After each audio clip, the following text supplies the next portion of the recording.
Break रहता है ना, किस लिए? ब्रेक को दबा देते हैं तो भैंसा से टकराने से बच गया, भैंसा को भी चोट लगने से बच गया और अपने भी सुरक्षित। सामने किसी का बच्चा आ गया तो ब्रेक रहता है तो ब्रेक को दाब देते हैं, अपने भी बच गए, बच्चा भी बच गया। सामने गड्ढा आ गया, अरे हमने तो देखा नहीं तो गड्ढा आ गया। आजकल ठोकर बनाई रहती है सड़कों पर, एकदम उछाल के फेंक दे, तो ब्रेक रहती है तो ब्रेक को दाब देते हैं। चालबंदी कर लो भाई, रोक दो। इसी तरह से ये हमारे जीवन रूपी रथ को गड्ढे में जाने से रोकने के लिए, किसी से टकराने से बचने के लिए ये कंठी हमारे लिए ब्रेक का काम करती है। कंठी धारण करके और तिलक धारण करके दोनों गलत जगह पर जाने की हिम्मत नहीं पड़ेगी, मुंह से गलत बात बोलने की हिम्मत नहीं पड़ेगी, गलत चीज खाने की हिम्मत नहीं पड़ेगी, गलत काम करने की हिम्मत नहीं पड़ेगी। ये कंठी और तिलक हमको टोकेंगे, अरे यार हमको धारण करके और क्या मुंह से गंदी बात बोल रहे हो, गंदे काम कर रहे हो, गंदी चीज खा रहे हो। कदाचित कंठी और तिलक की मुख प्रेरणा को हम न सुन पावे, न समझ पावे, तो तीसरा आदमी टोके जा रहे, यार कंठी और तिलक धारण कर रखे हो, अरे ऐसी गंदी बात बोलते हो, शर्म नहीं आती है, ऐसी गंदी जगह में जाते हो, ऐसा गंदा काम करते हो, शर्म नहीं आती। तो लोग लाज के डर के मारे गंदे काम से और गंदी जगह से, गंदे आहार से हम बचे। तो ये अच्छा हुआ कि बुरा हुआ? बुराई से बच गए, इस कंठी और तिलक ने बचा दिया हमको। ये बहुत बड़ी कृपा है प्रभु की। अच्छा, एक बात और बता करके फिर हम तिलक पर चलेंगे। देर हो रही है क्या? अगर 15-20 मिनट और बैठना पड़ जाए तो कोई दिक्कत तो नहीं? 1 घंटा नहीं, 15-20 मिनट इसमें दे दो और 1 घंटा में जो बच जाएगा उसमें थोड़ा ईंट वाला काम कराएंगे। आज शाम को तो होता ही है। इस समय बता दूं, कहीं आगे भूल न जाऊं, उधर की दीवार तोड़ दी गई है, अब दीवार थोड़ी आगे बढ़ाई गई है, तो उस दीवार में से जो ईंट निकली है उसको फिर से उसमें जोड़ाई करनी है। तो उस ईंट में थोड़ी थोड़ी मिट्टी लगी हुई है पहले की, गारे की, तो उसको जोड़ने में कमजोरी न रह जाए, इसलिए केवल कपड़ा लेकर के, चाहे कागज लेकर के, चाहे जैसे ईंट को थोड़ा झाड़ झाड़ करके 2 ईंट 4 ईंट जितना हो उसको साफ करके दे देना है, ताकि वो लोग बढ़िया से जोड़ सकें दीवार में। इतना करने में आप लोगों को बुरा तो नहीं महसूस होगा? है, हम भी लगेंगे भाई। अच्छा, कंठी के बारे में एक बात और बता दूं, ये कंठी कौन चीज की है? तुलसी की है। हमारी हिंदू सनातन संस्कृति में ये मान्यता है कि कोई भी चीज भगवान को अर्पण की जाती है तो उसमें तुलसी छोड़कर अर्पण किया जाता है ना। बिना तुलसी छोड़े भगवान भोग स्वीकार नहीं करते। तो आज जो जीव दीक्षा ले रहे हैं, इन जीवों को, इन आत्माओं को गुरुजी भगवान की सेवा में अर्पण कर रहे हैं कि हे प्रभु, ये जीव आपके हैं, आपकी शरण में आए हैं, आप इनको स्वीकार करिए। तो कहीं गुरुजी से पूछ दें प्रभु कि तुलसी छोड़ के लाए हो, तो दिखा देंगे, देखिए प्रभु इन पर तुलसी छोड़ के लाए, स्वीकार करिए। अब कंठी के बारे में इससे ज्यादा बताने की जरूरत नहीं है, इसमें लाभ है, नुकसान नहीं है। बहुत लोग कहते हैं महाराज जी कंठी पहन लेंगे तो झूठ कैसे बोलेंगे, कहते हैं कि नहीं है? महाराज जी कंठी धारण कर लेंगे तो झूठ कैसे बोलेंगे। तो कहते हैं कि जब तक कंठी नहीं बांधे हो तब तक झूठ बोलने का लाइसेंस मिला है क्या? कंठी बांध के रखो चाहे बिना कंठी के रहो, झूठ कभी नहीं बोलना चाहिए। झूठ बोलने से एक जगह तो आपको लगेगा कि हमारा काम बन गया, लेकिन अगर समाज में ये बात फैल गई कि अरे तुम झूठा है, तो फिर उसके बाद कोई अपने दरवाजे पर तुमको खड़ा नहीं होने देगा। और ईमानदार व्यक्ति की, सत्य की हर जगह उसका विश्वास होगा।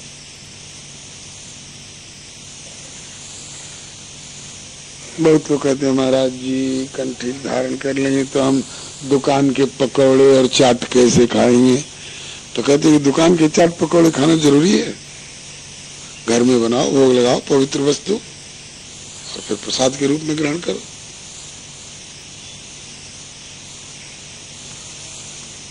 अब बहुत लोग कहते हैं कि महाराज जी अगर हम ठीक है कंठी तो ले लेंगे, दीक्षा भी ले लेंगे, लेकिन कंठी को यहाँ नहीं बांध करके लंबी करके लटका के रखें ताकि अंगिया के भीतर रहे या कुर्ता और कोट कमीज के भीतर रहे, कोई देखे नहीं। तो देख लेगा तो क्या बिगड़ जाएगा? बोले लोग चिढ़ाते हैं तो कहते हैं कि आजकल लोहे के कड़े लोग पहन करके घूमते हैं, और अब तो एक जंजीर भी हाथ में आने लगी है, उसको पहन के घूमते हैं, लॉकेट लगा के घूमते हैं और बहुत बहुत तरह के दिखावा करके करते हैं। तो उसमें शर्म नहीं आती है, और कंठी धारण करने में शर्म आती है। तो शर्म आती है तो भैया दीक्षा मत लो, जाओ अपने घर पर रहो। ये तो हिम्मत वालों का काम है। इसलिए कंठी रखनी पड़ेगी और यहीं पर रहेगी।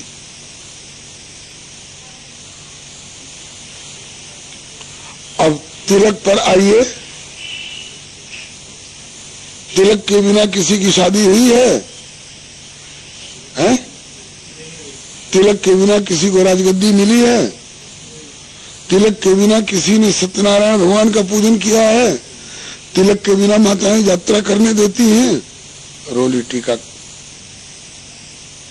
तिलक काट करके तिलक लगा के तब यात्रा करो।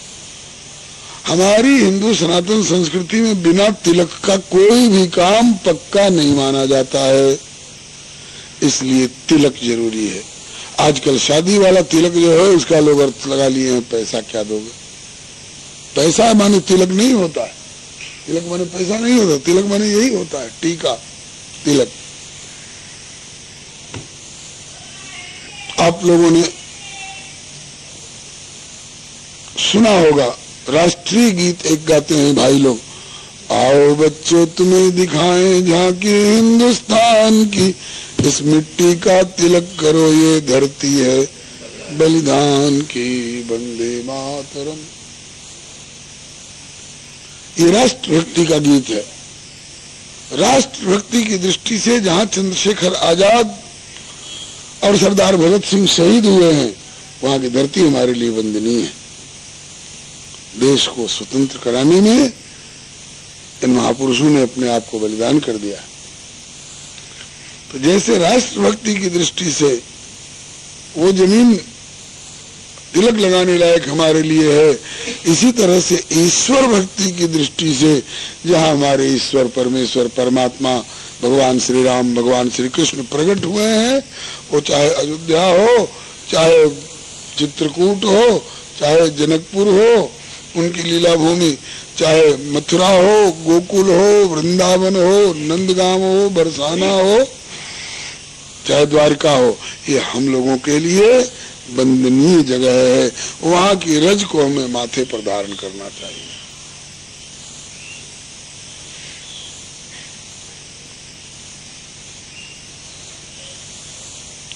ये हम जो तिलक लगाए हुए हैं ये कहीं की मिट्टी है, ऐसी गोल कर ली गई है। ये कहाँ की मिट्टी है? द्वारका की। द्वारका के उस तालाब की मिट्टी है जहाँ भगवान श्री कृष्ण गोपियों के साथ अथवा अपनी रानी पटरानियों के साथ जिसमें स्नान किए, वहां के तालाब की वो मिट्टी पवित्र मानी जाती है। इसको गोपी चंदन कहा जाता है। एक आता है इससे थोड़ा पीला, इससे भी थोड़ा और पीला होता है, इस रंग का, जिससे दीवार वगैरह भी रंगते हैं लोग, उसको क्या बोलते हैं? राम रज। और राम रज कहाँ से आती है मालूम है? ये द्वारका की मिट्टी है।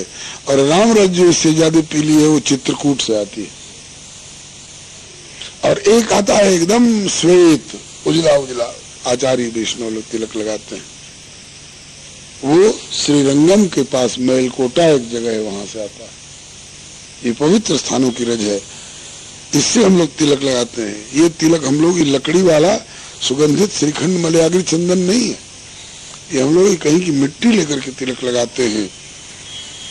और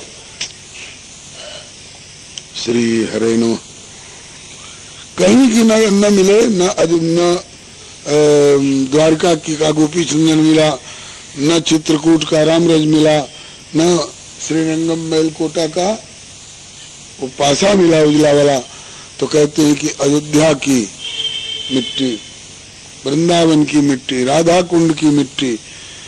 और कहीं ऐसी दूर चले गए जहाँ वो भी नहीं मिल रहे हैं, तो वहाँ गंगा जी के किनारे की, जमुना जी के किनारे की, सरजू जी के किनारे की मिट्टी लेकर तिलक लगाने का विधान है।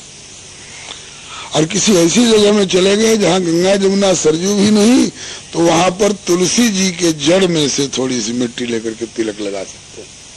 ये सब पद्म पुराण में, स्कंद पुराण में और गरुड़ पुराण में विस्तार से वर्णन है। देखिए यहाँ पद्म पुराण भी है और स्कंद पुराण भी है। अगर आप लोग चाहेंगे तो इसमें से निकाल कर अध्याय में आप लोगों को दिखा सकते, प्रमाण कोई खोजेगा तो। ये हमारी मनगढ़ंत वस्तु नहीं है, वेद व्यास जी ने अपनी कलम से इनका महत्व लिखा।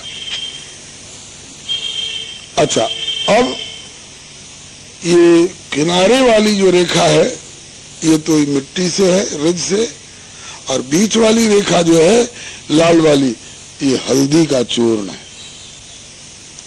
इसमें सुहागा डाल देने से उसमें लाली आ जाती है। वैसे हल्दी पीली होती है, लेकिन उसमें सुहागा डाल देने से इसमें लाली आ जाती है।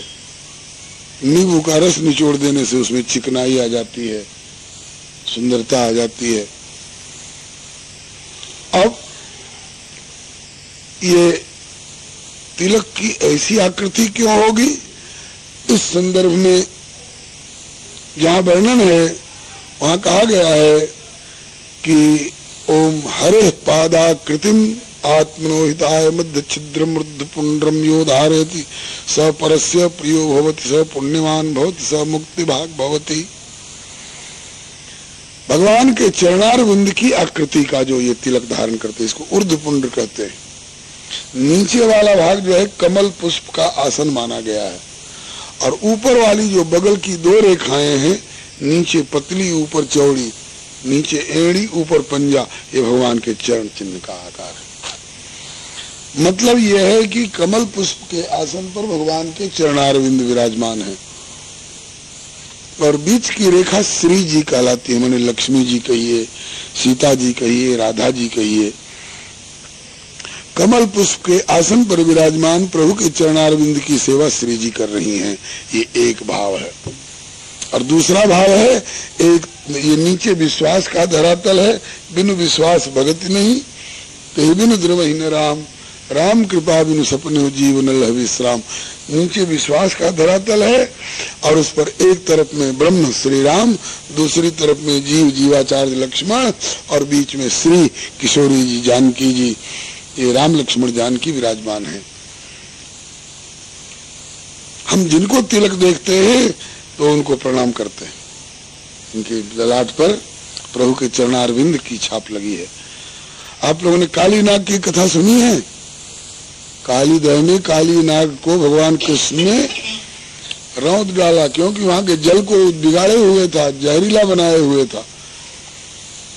उसने तो चाहा कि पहले कृष्ण को लपेट करके जकड़ दे और काट दे, दंशन कर दे, लेकिन भगवान का क्या, जिनका नाम लेकर शंकर जी जहर पचा गए, मीराबाई जहर पचा गए, उनका ये जहर क्या, जहरीला नाग क्या कर सकता था? भगवान उसके फड़फड़ पर नाचे तो ऐसा लगा कि उसके प्राण नहीं बचेंगे। जिस फड़ पर चढ़ते थे वो धस जाता था धरती में, खून उगलने लगा। तब उसकी नागिन ने भगवान से प्रार्थना की, हे प्रभु, ये तो अभिमानी है, लेकिन मैंने आपकी कथा सुनी है शेष नाग जी के मुख से, अपने जेठ जी के मुख से। हमने आपकी भक्ति की है, तो हमारे सुहाग का लिहाज करके और इसके प्राणों की भीख दे दो। भगवान बोले कि दे सकता हूँ, छोड़ सकता हूँ इसको, लेकिन इस शर्त पर कि यहाँ से निकले और अपने रमणक द्वीप को चला जाए, जहाँ इसके भाई बंद रहते हैं, नागों के साथ नाग रहे। ये ब्रज में रह करके हमारे ब्रजवासी भक्तों को दुखी करता है, ये बात हम नहीं सह सकते हैं। तब काली नाग बोला कि प्रभु मैं आपके वाहन गरुड़ जी के डर के मारे यहाँ छिपा हुआ हूँ, बाहर जाऊंगा तो गरुड़ जी मुझे मार के खा जाएंगे। तो ठाकुर जी बोले कि नहीं, अब तक तुमको मार के खाने की नीयत रखते होंगे, लेकिन अब गरुड़ जी तुम्हें देखते ही तुमको प्रणाम करेंगे। दंडोत गुरु भाई, भैया जी राम राम, लाला जी राम राम, ऐसे करेंगे। बोले ऐसा कैसे, मुझमें क्या प्रभाव आ गया? भगवान बोले कि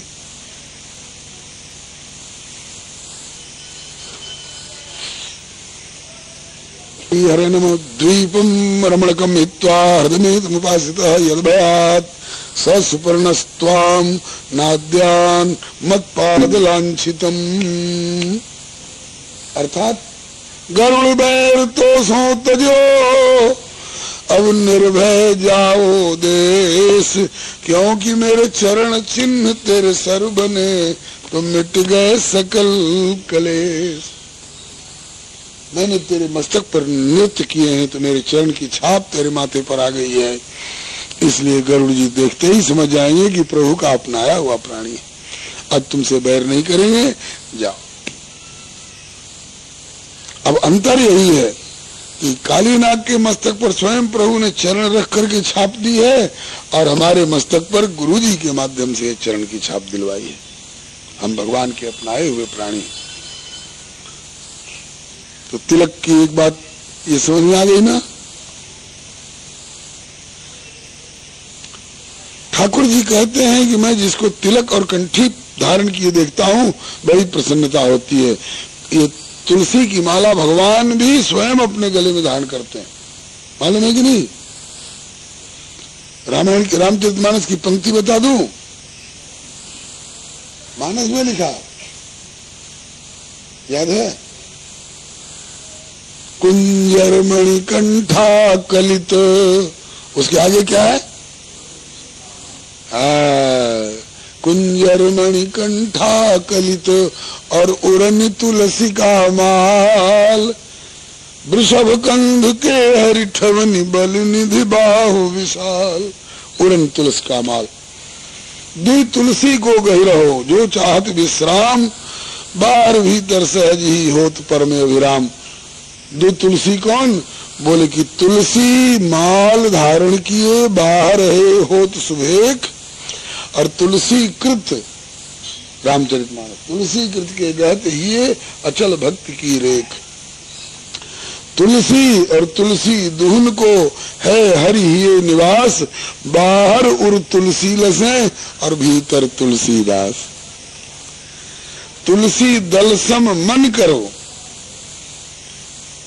तुलसी दल बहुत पवित्र, तुलसी दल सम मन करो और मुख तुलसी दल राखो, उर तुलसी की माल गहु तब तुलसी कृत भाखु।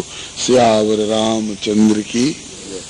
अब श्याम भैया कुछ नोटिस लेके आ गए हैं, देर हो गई है। अच्छा,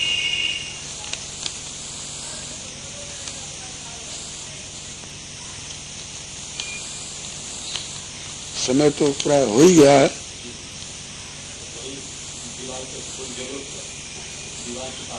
कंठी वाली बात समझ में आ गई और तिलक वाली बात भी समझ में आ गई।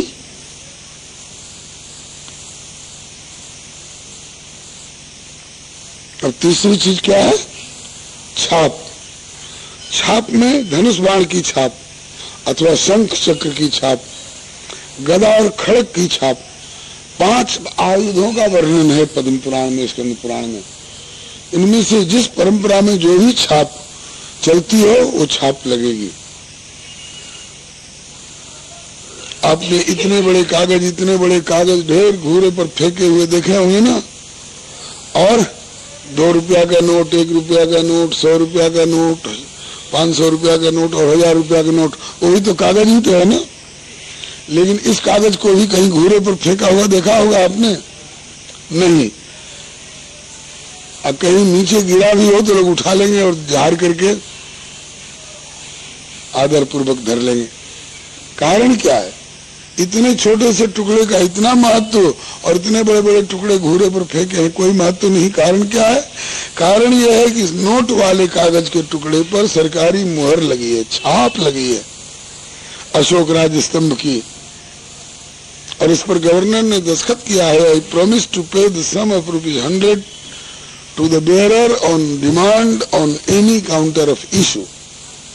मैंने इस कागज को लेकर मेरे कार्यालय की किसी खिड़की पर जो पहुंचेगा, इस कागज वाले को मैं ₹100 देने का वादा करता हूं। ये रिजर्व बैंक के गवर्नर का दस्तखत है, इसीलिए इस कागज की इतनी महत्ता है। आप लोगों ने देखे होंगे सांड पुराने, उनके एक तरफ में पीठ पर त्रिशूल की छाप और एक तरफ में चक्र की छाप रहती है। इसका मतलब क्या है? मतलब ये है कि ये प्राणी ठाकुर जी को अर्पित हो चुका है। त्रिशूल शंकर भगवान का चिन्ह है और चक्र नारायण भगवान का चिन्ह है। मतलब हरिहरात्मक रूप में ये प्राणी अर्पित हो चुका है भगवान के लिए, इसलिए इसको कोई मार नहीं सकता है, इसको कोई जोत नहीं सकता है। और यही चिन्ह देख करके लंका जैसी राक्षसी नगरी में हनुमान जी को तसल्ली हो गई कि ये तो किसी भक्त का घर मालूम होता है। क्या देखा था? रामायुध अंकित गृह, रामायुध अंकित गृह शोभा वर्णिन जाय, नव तुलसिका वृंदित देख हर्ष कपिरा। रामायुध मने राम जी के आयुध, आयुध मने अस्त्र शस्त्र हथियार के चिन्ह, रामायुध यही है, शंख चक्र गदा पद्म धनुष बाण इत्यादि। यही चिन्ह विभीषण जी की कुटिया के दरवाजे पर दीवार पर अंकित था। इतने ही से तो हनुमान जी समझ गए कि हम तो किसी भक्त के घर पर पहुंच गए। आज भी आप रास्ता चले जा रहे हैं, किसी के दरवाजे पर हंसुआ हथौड़ा वाला चिन्ह लगा हुआ हो तो आप क्या समझिएगा? कम्युनिस्ट पार्टी वाले का घर है। और कहीं कमल का चिन्ह देखिएगा तो क्या समझिएगा?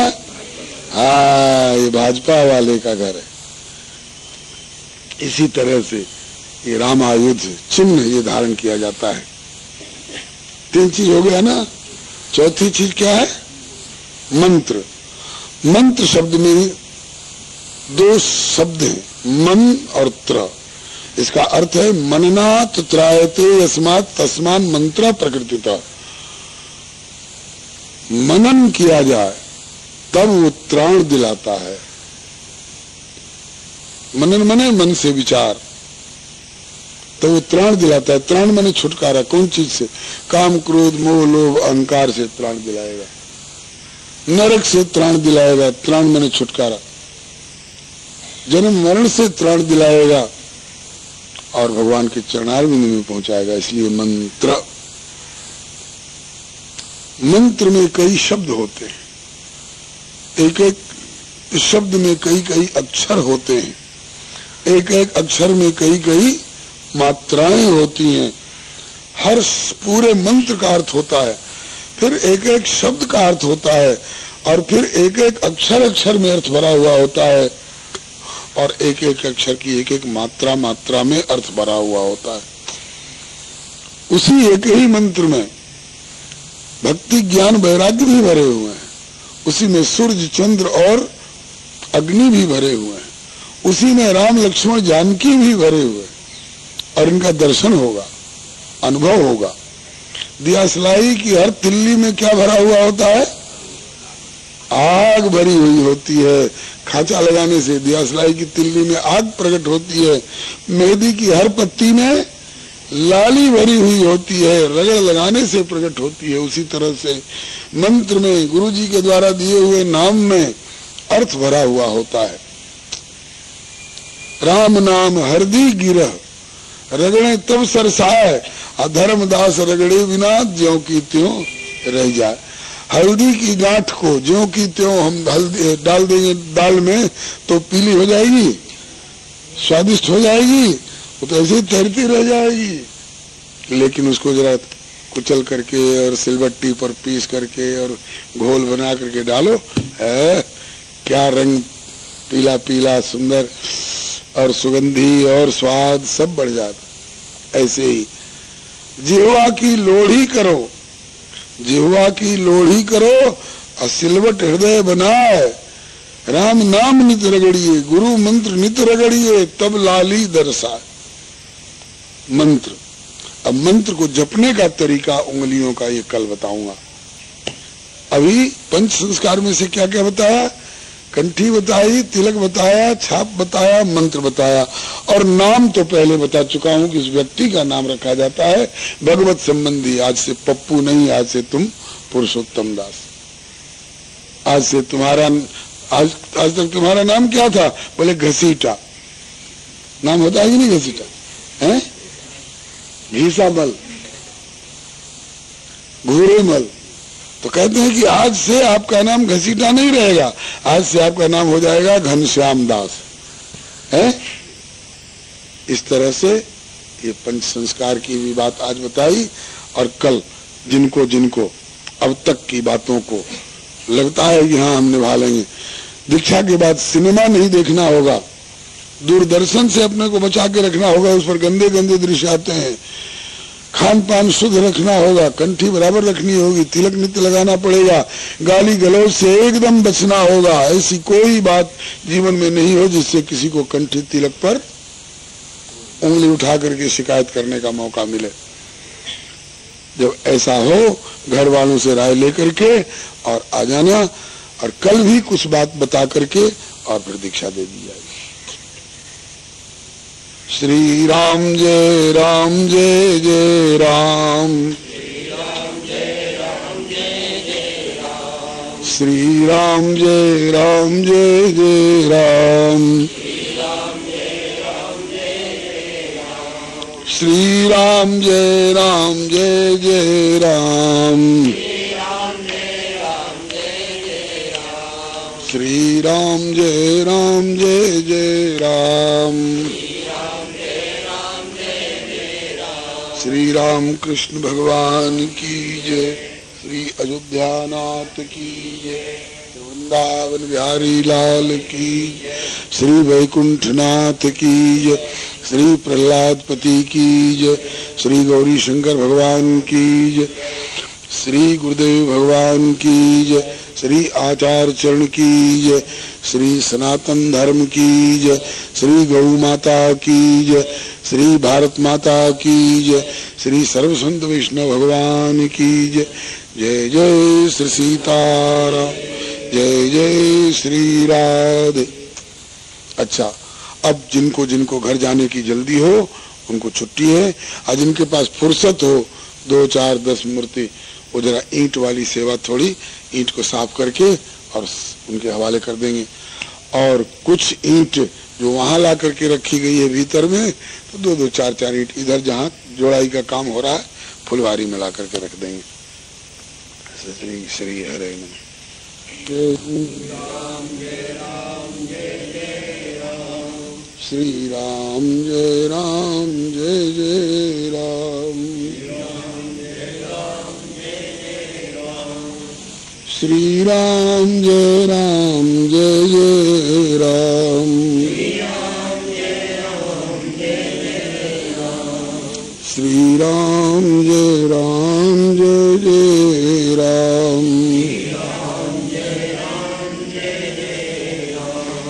श्री राम जय राम जय जय राम,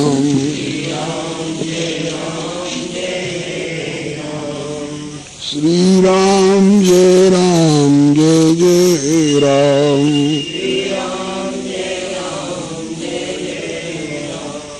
श्री राम जय राम जय जय राम,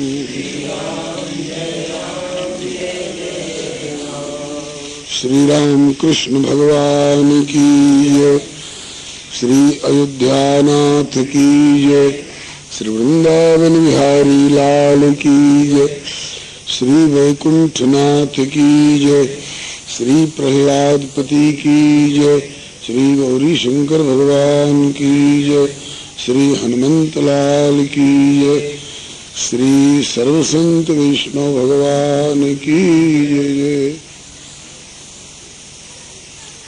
श्री प्रभु कृपा से आप लोग जिस संस्कार के लिए आग्रह कर रहे हैं। इस संस्कार को बताया जा चुका है, 2 नामों से जाना जाता है, दीक्षा संस्कार और शरणागति संस्कार। शरणागति शिष्य की तरफ से की जाती है और दीक्षा गुरुदेव की तरफ से दी जाती है।